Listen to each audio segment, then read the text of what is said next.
So I've just changed my color to red because the black pen was a bit squeaky. I hope it wasn't too distracting. And now we're going to continue playing around with some of the parameters in the exponential graph. So you'll see in the textbook they give the equation y equals b to the power of x and we're going to play around with this base b. You'll find this in the worked example on page 131 of the textbook. So the first case is where we look at different values of b for b greater than 1. So when the base is 2, 3 or 4, for example. These are the bases given in the worked example. I'm just going to look at the cases where the base is 2. So we have the equation 2 to the power of x, and when the base is 3 to the power of x. And I'm going to just check what this graph is doing, how it's behaving for some different x values. So I'm going to have two negative values, -1, -2, and two positive values, 1 and 2. I didn't include the point 0 because 2 to the power of 0 is 1 and 3 to the power of 0 is 1. So all these exponential graphs are 1 when x equals to 0. So you can see that in this picture, all three graphs have the y-intercept 0, 1. They all cross at the same point. So let's look at the values. So 2 to the power of -2. We do 1 over, change the sign, equals to 1/4. Okay, the other ones you can check on your own. This will be 1/2, 2 and 4, 9th, 3rd, 3, 9. Okay, so in the picture, what it's showing is that the graph with the bigger base is greater than the graph with the smaller base, but only when the x values are positive. So you can also check the table of points here and double check that. So I want to show that to you pictorially.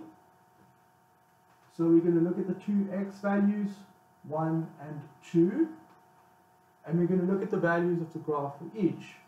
So for 2 to the power of x, we have the 2 points x equals to 2 and y equals to 2 and y equals to 4.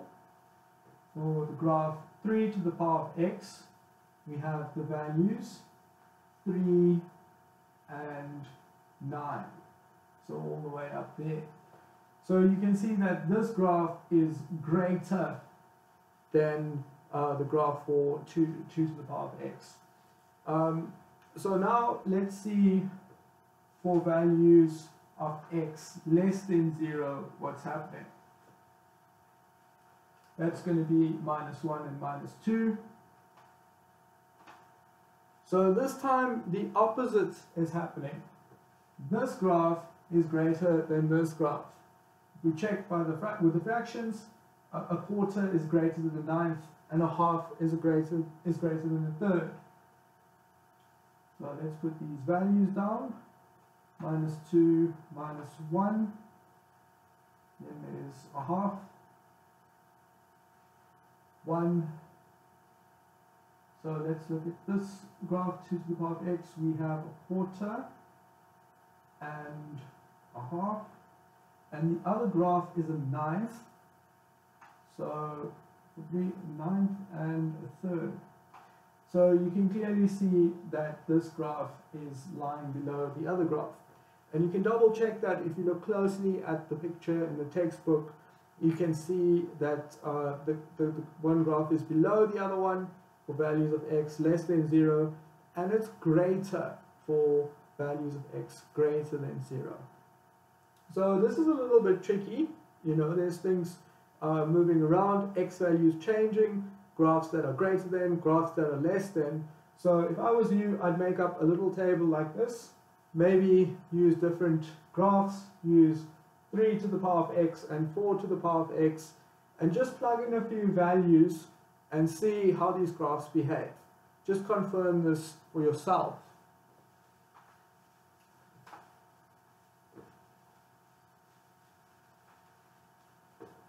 Okay, next we're going to look at the case where we have a negative exponent. So the easiest graph to consider is y equals 2 to the minus x. So x minus 1, minus 2, minus 1, 0, 1, 2. Sorry, let me rewrite that. Neat. X minus 2, minus 1, 0, 1, 2. I'm just going to rewrite the values for 2 to the power of x because we're going to compare it later. Okay, now let's calculate the points for 2 to the minus x. So if we substitute minus 2 into this equation, we put a minus 2 where we see the x. Negative times a negative is a positive. So we get 2 squared, which is 4. Let's check for the point minus 1. So it's 2 to the minus. Then we substitute minus 1. The negatives make a positive, gives us 2 to the 1, which is 2.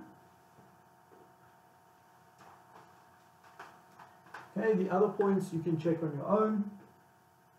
2 to the power, 2 to the negative 0 is 2 to the 0, which is 1. 2 to the negative 2 is a quarter, and is a half. And 2 to the negative 2 is a quarter. Okay, so if we just look at these points, we can see that when we make the values of x, when we change their sign from, say, negative to positive, then the y value changes for each. So it's like the values are flipped. Okay, so it's like mirrored across the value. Here it's the same for 0, and then this one corresponds to this one. This one corresponds to this one, this one, this one, this one, this one. So what does this mean essentially? What it means is that this graph is a reflection of this graph about the y-axis. So let's just plot these points to see. Minus 2, minus 1. This is our y-axis. So reflection across the y-axis means we flip like this. Then we've got 1 and 2. Let's first plot the graph for 2 to the x. I'm going to put values 2 and 4. So this is 1, half, and a quarter. Then minus 1, half, 0, 1, 1 and 2, 2 and 4. So it looks like this for 2 to the x, and 2 to the minus x will have a quarter at 2, then 1 is a half. They both cross at x equals to 0, minus 1 and 2, and minus 2 and 4. Okay, so you can see that it's this red graph has been flipped and made the blue graph. So I just want to recap the theory of reflections, and we'll start with reflections about the y-axis.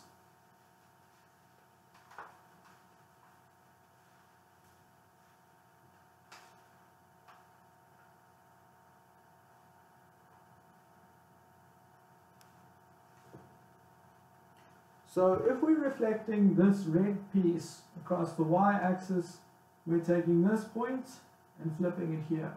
This point here. This point here.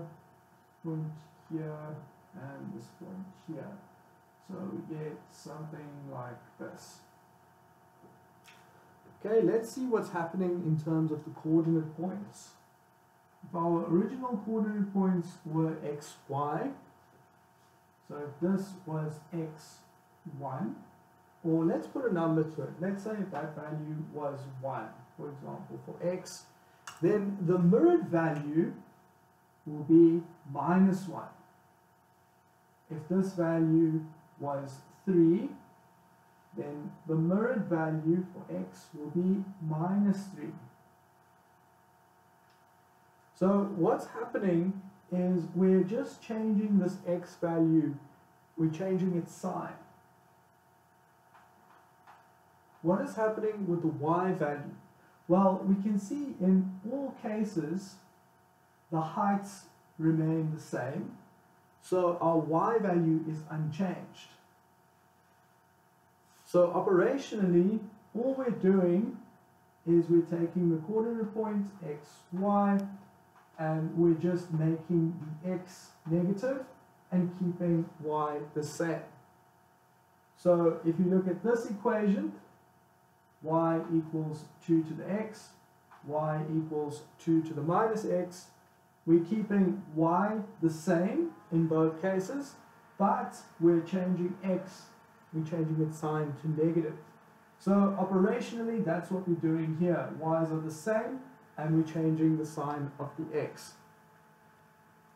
Okay, next up, we're going to look at reflections about the x-axis. So that's when this red portion is reflected like that.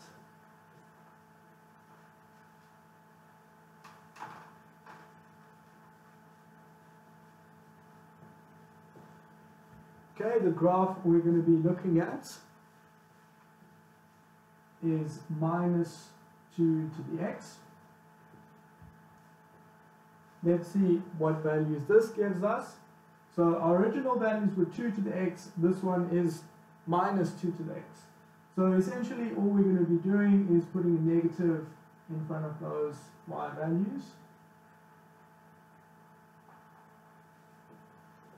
Let's see pictorially what this gives us. We've got -2, -1, 0, 1, 2. Y, x. Let's start off with 2 to the power of x. I'm just going to go 2, 4. So this is 1 half quarter, 1 negative half, 0, 1, 1, 2, 2, 4. Graph looks like this. And next we have the negatives, -2, -4. So the first value, -2 quarter, so that's 1 half quarter. Then it's -1 half, 0, 1, 1, 2, 1 minus 2, and 2 minus 4. So our graph would look like this. So you can see that yes, it looks like it's being reflected about the x-axis. So let's see operationally what we are doing.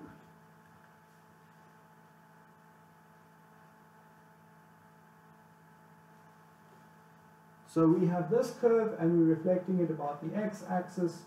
So we take this point and move it there, this point there, this point here, this point here, this point here, and we get something like this. So operationally, with the points, what have we done?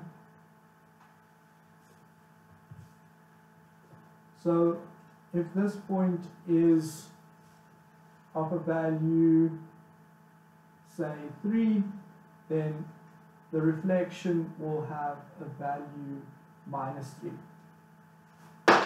If this point has a value of 4, then the reflection will have a value of -4, and that's just for the y values. Okay, so we make the y values negative. And what's happening with the x values? Well, these horizontal distances are staying the same. So this distance and this distance are the same. This distance and this distance are the same. So x is unchanged. So for the reflection about the x-axis, operationally, what we do is we start with our original points, we keep x the same, and we make y negative. Okay? Does that apply in this case? Yes, it does.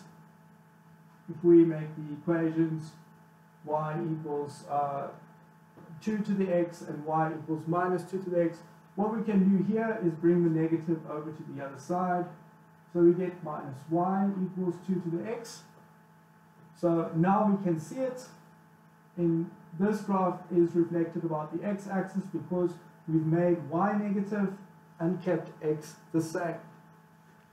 So you can see the example of this on page 132 at the top. They've just used different bases. They used 3 to the x and minus 3 to the x. Okay, so that concludes today's lesson. I hope it came across relatively smoothly, and I'm not really going to give you too much work on this section. We're just going to recap and do as many examples as we can. We've done quite a few graphs already, and we need to do more examples to solidify things and tie up all of these ideas together. So yeah, thanks. Have a good rest of the day, a good Monday, and we'll chat soon. Take care.